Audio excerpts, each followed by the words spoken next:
Hello, Dan Alasso here with what I've been calling History for Today, but I think I'm going to begin calling it Making History. And let me explain why I'm going to do that and what I mean by that. So I think I'm getting to a place where I seem to want to spend a lot of my video making time, which is basically also my writing time, in a couple of different activities. The thing that's often most pressing for me from day to day is keeping ahead of my courses. It frequently occurs to me that a lot of the stuff that I have my students read, especially in a course like decolonization, might be interesting to the public. Part of the difficulty with that is that some of the content is at kind of a high undergraduate or even a low graduate level of complexity.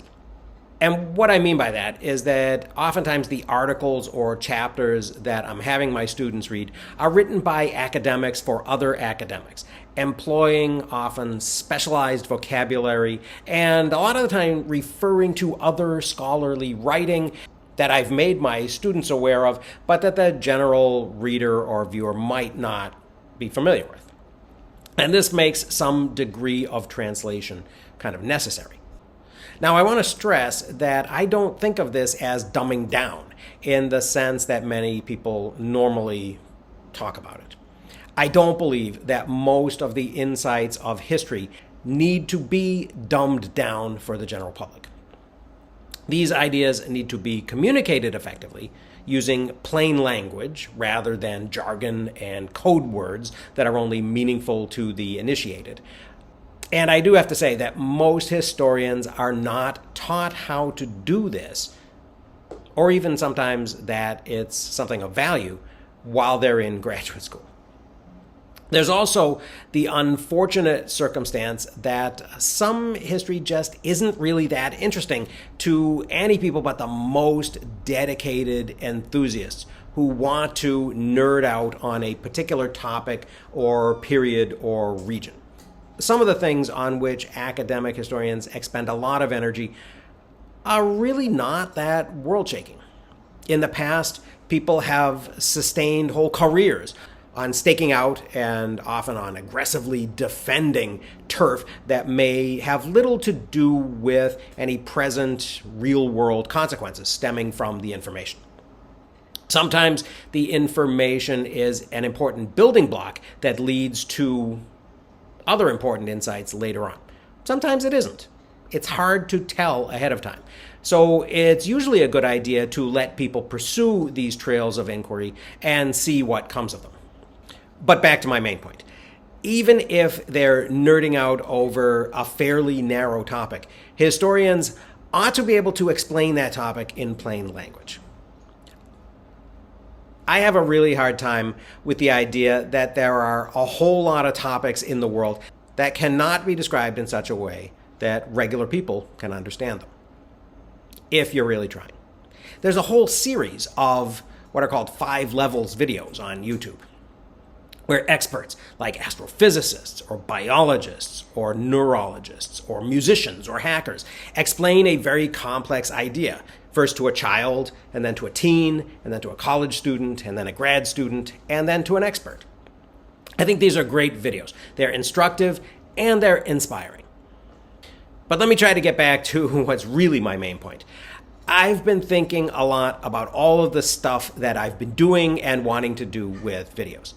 These ideas that I'm having go in some different directions and will probably appeal to different audiences. I've already been trying to incorporate some history content into this channel that I really sort of built on note-taking and app review videos. People have expressed interest who had already come here to see my Zettelkasten videos, for example, in the type of work to which I'm applying these tools and techniques. And this is great. I love this. I'd also like to attract an audience of people who come here for the history content itself. People who are interested in the Columbian Exchange, or the People's History, or the Gilded Age, or the secular radicals of the 19th century that I would like to talk more about. In the past, I've tried running separate websites or blogs devoted to individual topics. For several years, I had a website called bradlaw.com that covered my research into the London radical who lived from 1833 to 1891 and founded the National Secular Society. And that was so popular in Great Britain that the Bradlaugh pub in Northampton, which was the city that elected Bradlaugh as their member of parliament, got in touch with me and asked me what I was doing. I had another website called historypunk.com that dealt mainly with revisionism and social justice content. I still have a site called environmentalhistory.us, which continues to get page views, although I haven't updated it in years. Oops. Oh, get down, sweetie. This fragmentation was kind of doable when I was a grad student. Not so much today. And it doesn't seem to really make sense to me having a bunch of different websites or channels where people have to wait long periods for new content. As I was driving around yesterday, I listened to the whole Joe Rogan interview with Sanjay Gupta. I had already seen a bunch of the videos about the CNN takedown section, but the rest of the 3-hour podcast was equally interesting. Two intelligent guys talking, oftentimes disagreeing, but giving each other the space to make their arguments. So unlike what you saw on the news. And along the way, Rogan made the point that he had been very lucky in his career, and I would say it came partially from skill, to build a public persona where he could basically be himself. And I thought this was a good goal to shoot for. Then I thought about his podcast output. I don't listen to them all. Even at 1.5 times or faster, it is still a huge time commitment. So I'm very selective. But I still check all the titles to see what I might be interested in. And I'm happy that he's churning out so much content. So I thought I might try to emulate those two things. Have a single channel where I post whatever I'm working on and hope that people will pick the things that specifically interest them, but look at the other titles and maybe occasionally dip into other topics to see what I'm doing. With the understanding that I'm doing all of these things as me. So there will be some type of continuity of tone and attitude and perspective across all of it.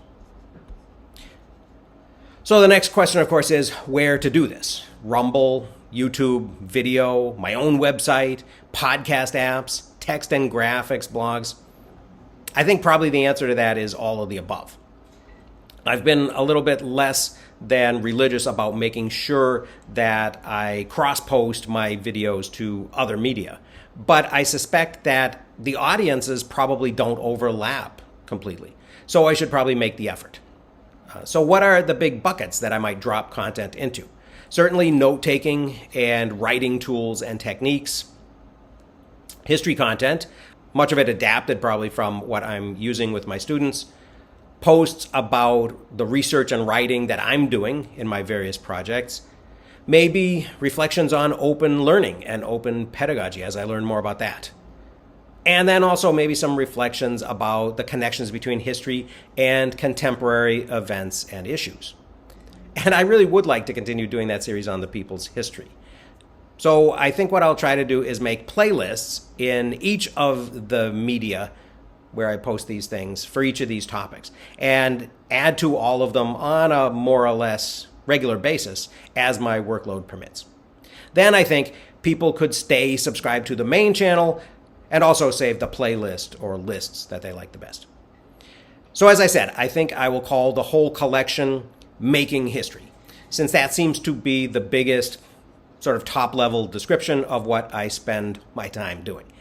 So that should be happening in the near future. I hope people will continue to find this interesting. Thanks so much for watching and listening, and I will see you again soon.